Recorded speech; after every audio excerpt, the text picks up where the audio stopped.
Olá, mais uma semana se passou e nós estamos de volta com o nosso Sindicefaz Revista da Semana, o programa do Sindicefaz para os fazendários e para os trabalhadores em geral.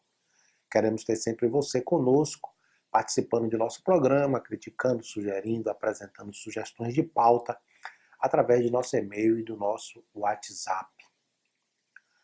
Você vai ver no programa desta semana, agentes de tributos se reúnem no sindicato e definem ações em prol de suas demandas. O sindicato se reúne com o líder do governo na Assembleia Legislativa para discutir o projeto de lei que trata da equiparação dos menores salários ao salário mínimo. O Conselho Fiscal se reúne e aprova balancetes financeiros de abril, maio e junho, além de conhecer o novo sistema de gestão financeira da entidade.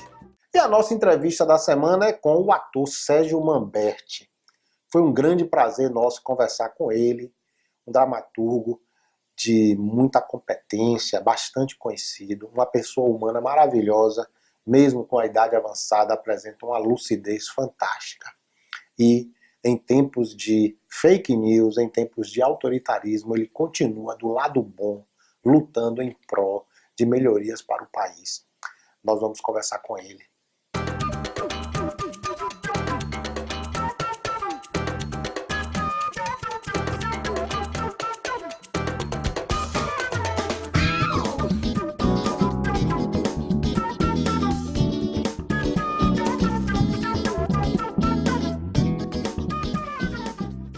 Nós vamos começar o nosso programa de hoje mostrando uma matéria que produzimos nessa quarta-feira, dia 28 de agosto, durante a reunião dos agentes de tributos, a Comissão Permanente de Mobilização, encontro que atraiu mais de 50 colegas e que discutiu as demandas do segmento. Vamos ver essa matéria.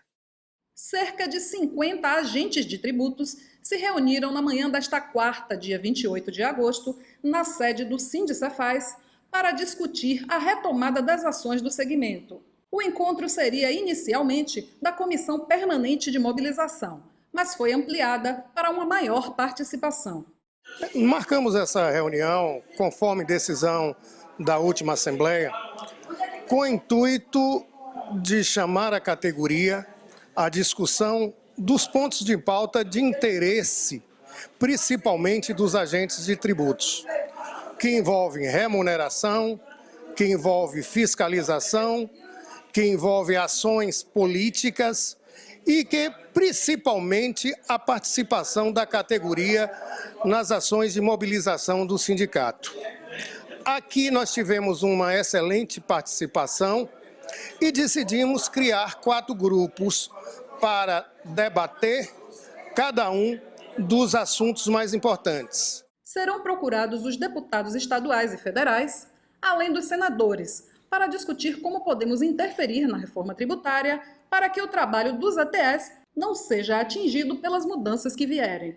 Foram criadas 4 comissões para encaminhar as ações e as lutas do segmento, além de apresentar propostas de atualização da fiscalização e melhoria da arrecadação. Veja quais são. Uma delas é de mobilização política, onde vamos trabalhar em Brasília e aqui na Assembleia Legislativa. Uma outra é uma que vai percorrer o estado da Bahia, fazendo reuniões dentro desses estados com os sindicalizados, com os não sindicalizados, ou seja, com todas as pessoas que estão dentro da Secretaria da Fazenda e têm interesses em comum. Uma quarta é a Comissão de Legislação Tributária, onde vamos defender e formatar propostas concretas a serem apresentadas com o objetivo de alavancar a arrecadação da Bahia. Porque entendemos que nós temos muito a contribuir, não só a agente de tributos, mas todo o corpo técnico da Secretaria da Fazenda, onde a integração dos sistemas, seja ele dos sistemas administrativos ou os sistemas de informação tecnológica, eles precisam estar dentro de uma engrenagem onde a gente reconheça o todo.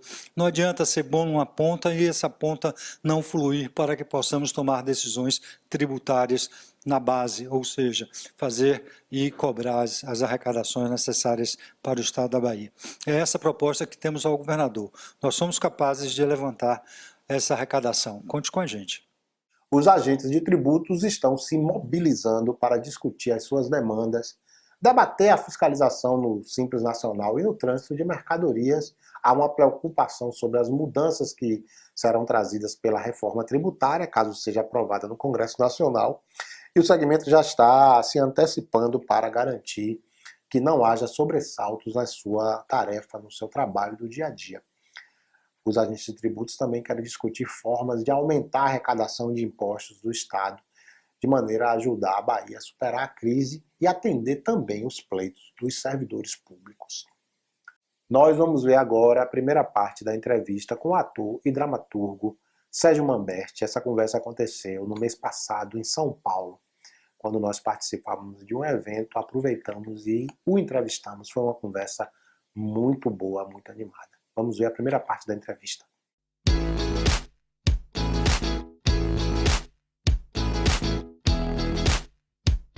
Estamos aqui com Sérgio Manberti.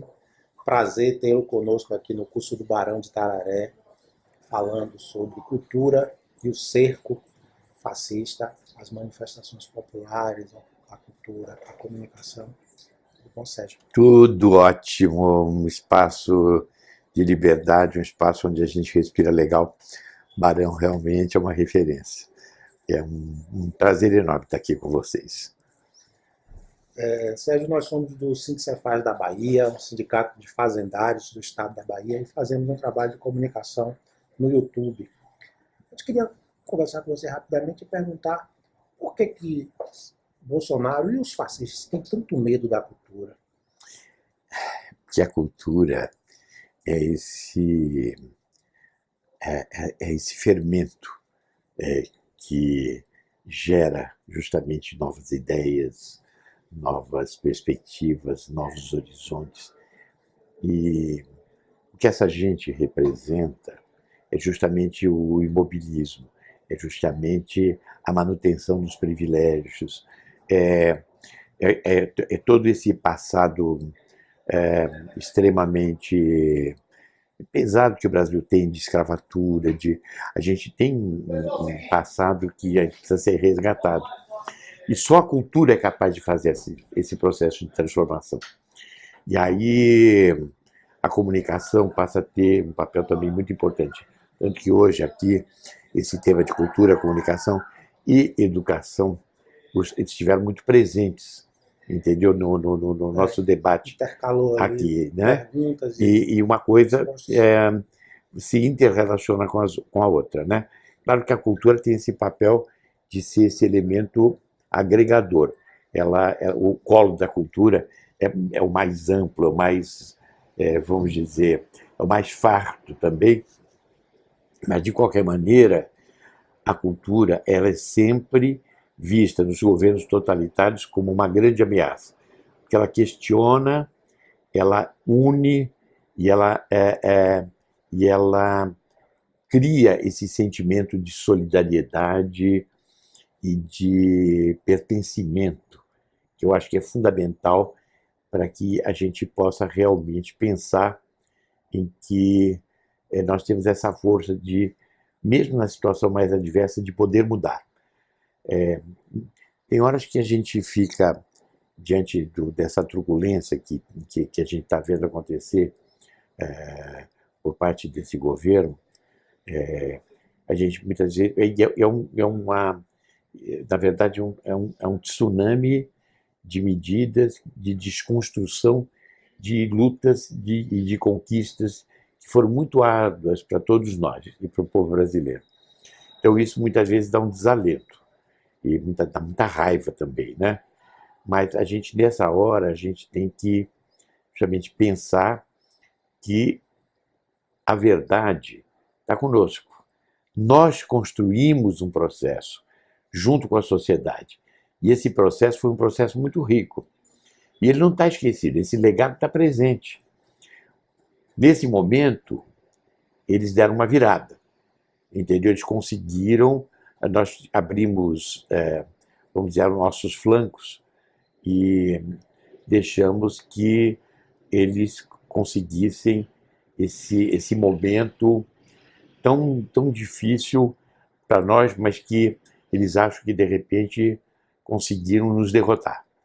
Mas eu acho que é tudo que foi construído, e essa construção, ela não vem de hoje, ela vem da Inconfidência Mineira, ela vem dos movimentos libertários do século XIX, movimento abolicionista, coisas que também não ficaram completas, mas todo o esforço da resistência durante a ditadura, entendeu? E tudo isso foi permeado pela cultura, pela comunicação, entendeu? Então, existe sempre essa atitude de fazer com que a cultura seja, em primeiro lugar, subestimada. É coisa de marginal, é coisa de poeta, de coisa que não vai para frente, de maconheiro, de viado, de sei lá o que você possa imaginar, mas certamente a cultura ela cabe em todos nessa exclusão. A cultura ela tem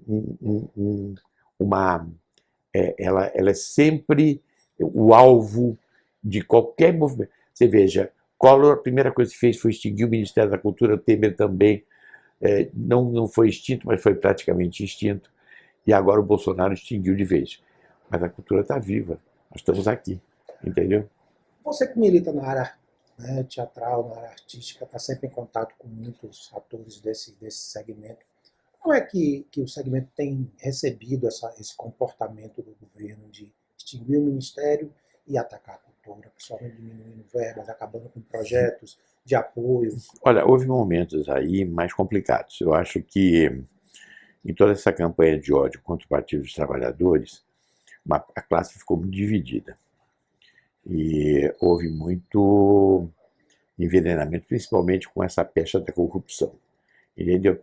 Eu fui 2 anos no governo, praticamente. Não cheguei a 12 anos, mas o tempo inteiro nós fomos perseguidos. Nunca a elite brasileira conviveu harmonicamente com a gente. Pelo contrário, tudo que eles podiam fazer para ocultar os resultados positivos do nosso governo e obstruir os nossos caminhos foi feito.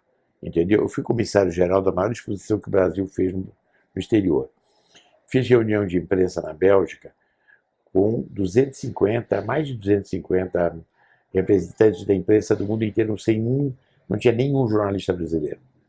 Entendeu? Ou seja, a imprensa não queria dar esse crédito para o governo Dilma de que a gente estava marcando esse gol lá e levando o que havia de melhor da cultura brasileira para toda a comunidade europeia. Entendeu? A Globo chegou a fazer matéria dizendo que eu não era o comissário-geral e nem era o presidente da Funarte, dizendo que eu era um ator. Entendeu? Escamotearam, inclusive, que essa iniciativa era do governo brasileiro, claro, em parceria com o governo belga, mas que a iniciativa era do governo brasileiro. Entendeu? Então era um cerco que permeou todo o mandato e que depois aumentou essa pressão, aumentou essa... Exatamente. Eu acho que hoje aqui foi abordada a questão de como nós lidamos com a questão dos meios de comunicação. Eu acho que os nossos governos foram muito condescendentes e abrimos esse flanco, e um flanco vital. Então, acho que, de uma certa maneira, estamos pagando por essa atitude, vamos dizer, eu não diria inexperiência, porque a gente não é inexperiente. Nós fomos, uma ingenuidade que não cabia nesse momento, entendeu? De achar que a gente tinha chegado ao governo, que a gente tinha chegado ao poder. Nunca chegamos ao poder. Nós fomos governo, mas nunca fomos poder. Esse poder sempre esteve presente aí, e esse poder das elites, ele prevalece ainda no Brasil, entendeu? Então eles deram essa virada. Mas o poder do povo, o poder que emana do povo é muito maior. Vamos interromper a entrevista com Sérgio Manberti para ver agora uma matéria que nós produzimos na sexta-feira da semana que passou, durante uma reunião que o Sindicefaz manteve com o líder do governo na Assembleia, deputado Rosenberg, do PT. Na oportunidade, o Sindicefaz apresentou sugestões de mudanças no projeto de lei que trata da equiparação dos menores salários do Estado ao salário mínimo. O deputado ouviu as nossas ponderações e ficou de conversar com o governo sobre a questão. Vamos ver essa matéria. A diretoria do Sindicefaz se reuniu na manhã desta sexta-feira com o deputado estadual Rosenberg Pinto, do PT, que é o líder do governo na Assembleia Legislativa. A entidade levou a ele sugestões para melhorar o projeto, que trata da equiparação dos menores vencimentos do Estado ao salário mínimo. Acabei de receber aqui o Sindicefaz, que vem apresentando 3 sugestões de emendas para o projeto 23427, que diz respeito ao equilíbrio para que todos os servidores do Estado tenham na sua remuneração mínima acima do salário mínimo. Com isso, há uma alteração das tabelas de 30 para 40 horas. E os sindicalistas sugerem 3 alterações. Essas alterações, obviamente, são legítimas reivindicações da categoria. Vou conversar com o governador Rui Costa e com a Secretaria de Administração, além da Secretaria da Fazenda, e eu espero que a gente chegue a um bom termo, no sentido, aquelas que forem ajustes de redação, nós temos legitimidade para fazer aqui na Assembleia. Aquelas que geram alteração na classe remuneratória, isso é de iniciativa do Executivo. É lógico, nós vamos tratar nesses 3 cenários e nessas 2 linhas, no sentido de poder melhor adaptar o projeto e votar aqui, espero, com a anuência da oposição, uma vez que trata de um projeto de interesse dos servidores do Estado da Bahia. A diretoria do sindicato considerou o encontro positivo, pois o líder do governo se comprometeu a discutir as sugestões apresentadas com o governo e as secretarias de governo envolvidas. Para a entidade, essas mudanças corrigem algumas distorções do projeto. Bom, a expectativa da diretoria do Sindicefaz é que, após a conversa aqui com o líder do governo, o deputado Rosenberg, as sugestões de emenda possam ser acatadas aí pelo governo na medida do possível. Eles ficaram de fazer uma análise mais detida sobre os impactos dessas emendas e, se for o caso, que elas possam ser veiculadas via relatoria. Então, a nossa expectativa é que isso realmente venha a acontecer, porque resolve algumas pendências, algumas preocupações nossas com relação ao conteúdo do projeto. Então, acho que é produtiva essa vinda aqui e que a gente possa corrigir aí ou adequar o projeto, considerando aí a questão da carga horária, a questão do tempo para aposentadoria, que são itens que estão colocados nessas emendas. Importante que o governo atenda aos pleitos dos técnicos administrativos que serão beneficiados por esse projeto de lei, haja vista que este é o segmento de nossa categoria mais atingido pela política salarial do governo. É bom lembrar que este segmento, além de estar percebendo parte dele, o salário abaixo do salário mínimo, foram aqueles que mais perderam ao longo dos últimos 5 anos com o congelamento salarial, em paralelo com aumentos que ocorreram no Funprev e no Planserv. Esperamos que o governo tenha sensibilidade e atenda às nossas sugestões. Vamos ver agora a segunda parte da entrevista com o ator Sérgio Manberti. Vamos assistir.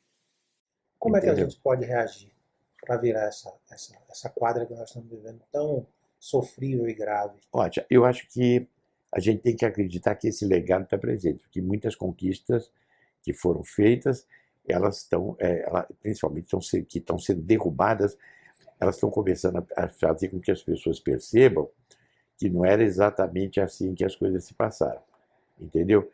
Então, a gente tem que saber trabalhar essa relação, a gente tem que abrir, vamos dizer, a nossa rede de apoiadores e de relações, entendeu? Claro que, como disse Fernando, a gente não vai dialogar com pessoas que tenham, vamos dizer, desse núcleo duro, dessa uma postura realmente fascista e tal. Mas, principalmente para essas pessoas que foram, de uma certa maneira, iludidas por uma lava-jato, vamos dizer, por uma manobra extremamente insidiosa e dos meios de comunicação no sentido de demonizar todo o nosso processo, entendeu?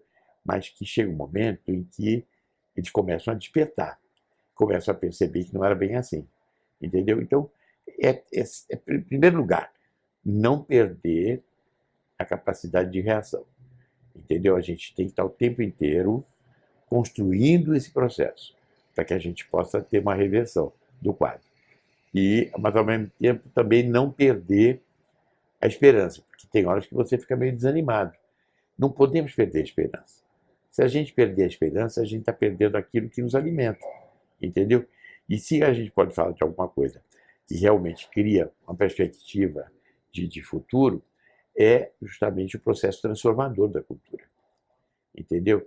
Então, o teatro, a música, certamente toda a questão ambiental, O desmonte da Petrobras. o desmanche da Petrobras, o desrespeito às nossas riquezas, essa submissão incondicional a regimes hegemônicos, aí como os Estados Unidos, a potências hegemônicas, entendeu? Tudo isso precisa estar presente nesse processo. E aí eu acho que quanto mais gente a gente tiver junto com a gente, e quanto mais a gente puder realmente atingir corações e mentes, aí eu acho que a gente consegue, vamos dizer, superar esse quadro adverso, entendeu? É uma questão de tempo. Eu espero que não seja 20 anos, como a ditadura foi, entendeu? Mas, mesmo dentro desses 20 anos da ditadura, nós tivemos momentos em que nós construímos processos riquíssimos, embora eles continuassem lá no poder. Não pode esquecer que Plínio Marcos surge colocando o excluído em cena no teatro em pleno processo da ditadura, entendeu? Vários outros movimentos, praticamente todos esses grandes compositores, como Chico, Caetano, Gil, floresceram durante o período ditatorial, entendeu? Então é um período de resistência, mas também de efervescência. De efervescência. Acho que isso certamente cria, vamos dizer, uma provocação, principalmente para os artistas, no sentido de criarem obras. Você viu agora os filmes que foram premiados agora no Festival de Cannes. Os 2 filmes são filmes de contestação, entendeu? Os artistas estão ganhando consciência da necessidade de praticarem de cumprir esse papel? Eu acho que de novo está começando a haver uma vamos dizer, essa divisão que estava muito exacerbada, ela começa a se diluir, entendeu? E a gente começa, então, a dialogar. Eu não digo que, vamos dizer, seja uma coisa uniforme, mas eu acho que a gente vai conseguir aliados importantes aí para essa luta, entendeu?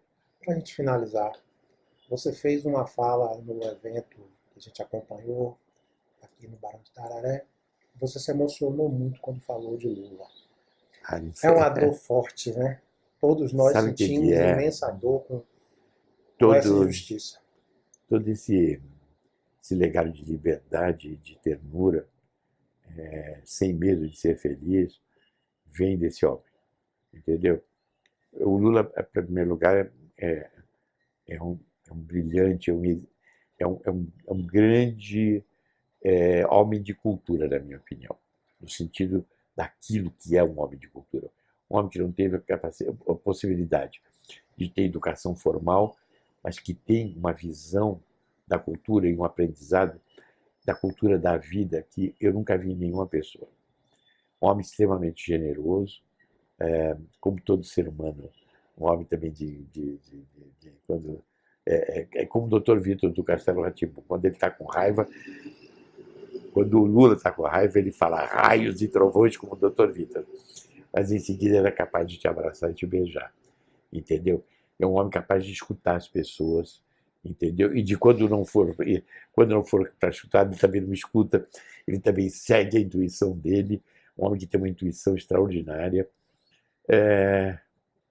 e um grande companheiro, uma pessoa que eu conheço, sei lá, por volta de 40 anos, e por quem eu dedico, eu sei que uma grande parte do que eu sou hoje, eu devo a esse convívio com ele, entendeu? Uma boa parte da minha vida, tem 80 anos, 40 anos que eu convivi com ele, e eu aprendi justamente essa capacidade de amar o próximo, de ser solidário e de ter essa obsessão que é fazer com que esse nosso Brasil seja o Brasil de todos, entendeu?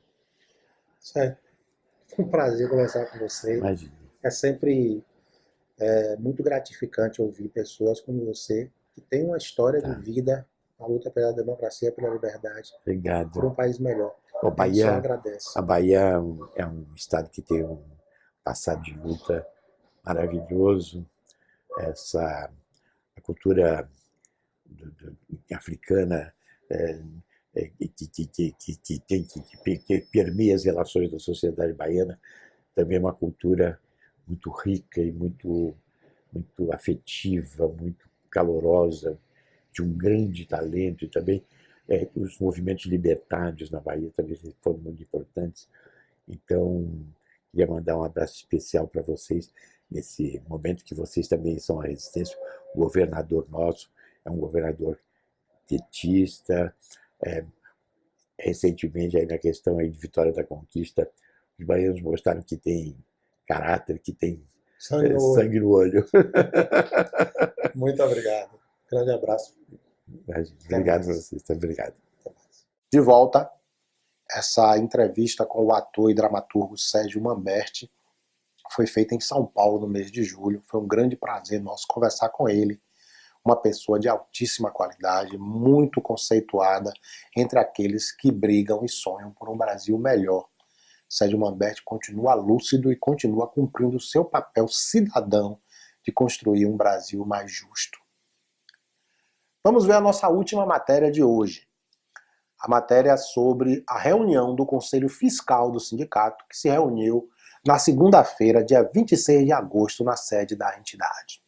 Na segunda, 26, o Conselho Fiscal do Sindicefaz se reuniu e aprovou os balancetes financeiros dos meses de abril, maio e junho de 2019. Na oportunidade, os conselheiros tiveram acesso ao novo sistema de contabilidade e gestão implantado pelo Departamento Financeiro do sindicato. Está hoje começando mais uma etapa de atualização e inovação aqui no sindicato, onde a gente tem a oportunidade de trazer um sistema onde vai dar muito mais transparência, mais agilidade ao financeiro. A gente vai conseguir dar mais agilidade nas informações, o sistema é online, a gente vai sair de algo travado para algo mais rápido, mais transparente. A diretora de Finanças, Fátima Mota, detalhou quais as mudanças e atualizações que foram feitas no sistema contábil e financeiro da entidade e como o Sindicefaz vem se destacando como pioneiro no fisco estadual na implementação destas modificações. Nós estamos aqui frente à diretoria financeira do Sindicefaz, apresentando um novo projeto de atualização das nossas contas e mais clareza nas nossas apresentações, para que vocês possam ficar a par de tudo que acontece aqui. Nas assembleias de prestação de contas, vocês já vão chegar lá com tudo pronto, com os questionamentos que vocês quiserem fazer, inclusive mensalmente. O Sindicefaz quer sempre estar à frente de todos os... Na verdade, a gente está mesmo à frente dos outros sindicatos com relação a esse sistema financeiro. As nossas apresentações foram feitas em Brasília, e nosso Sindicefaz era o sindicato que estava mais bem apresentado, mais bem preparado, com as demonstrações financeiras e contábeis mais atualizadas. Nós queremos e vamos ficar ainda melhor. Os colegas que compõem o Conselho Fiscal elogiaram a iniciativa da entidade, sempre buscando maior transparência na gestão dos recursos da categoria. Parabenizar a nossa diretoria, certo, por mais um avanço em cima da tecnologia que hoje está realmente super avançada em termos do nosso financeiro. como membro do Conselho Fiscal, eu quero aqui parabenizar a diretoria do Sindicefaz pela nova aquisição que está fazendo do sistema financeiro. É um sistema moderno, onde as informações online e deixar à disposição de todos os associados, sempre no site para qualquer dúvida. O sistema é realmente muito aplicativo, ele é associado à contabilidade, onde tem profissionais à altura para alimentação, entendeu? Inclusive, todas as dúvidas com referência à administração do Sindicefaz, eles vão estar todos nesses relatórios que o novo sistema oferece e facilitar cada vez mais a transparência, que é o principal objetivo do Sindicefaz. Bom, o nosso sindicato é um sindicato de compromisso, de responsabilidade, de transparência, entendeu? Buscando sempre o melhor para os nossos associados. E eu quero aprovar e parabenizar a diretoria financeira, o nosso conselho, o Conselho Fiscal, por essa inovação, que vai ajudar muito para demonstrar o que realmente é o que o Sindicefaz: transparência e responsabilidade. O Sindicefaz tem se destacado no trabalho de transparência da gestão financeira da entidade. Esse sistema que a entidade implantou e que vai gerir as finanças e a contabilidade é um trabalho pioneiro do sindicato, considerando todos os demais sindicatos do Fisco Estadual de todo o país. A diretoria financeira está de parabéns e o Conselho Fiscal aplaudiu a iniciativa da entidade. E com esta matéria, o nosso programa vai ficando por aqui. Esta semana nós tivemos a entrevista com o ator Sérgio Manberti, mais 3 matérias produzidas pela equipe da TV Sindicefaz. Nós vamos voltar na semana que vem com novas matérias e uma nova entrevista. Aproveitamos para pedir que você continue conosco, participando e sugerindo através de nosso e-mail e de nosso WhatsApp. Uma boa semana para você, cuide-se bem. Nós voltamos na semana que vem.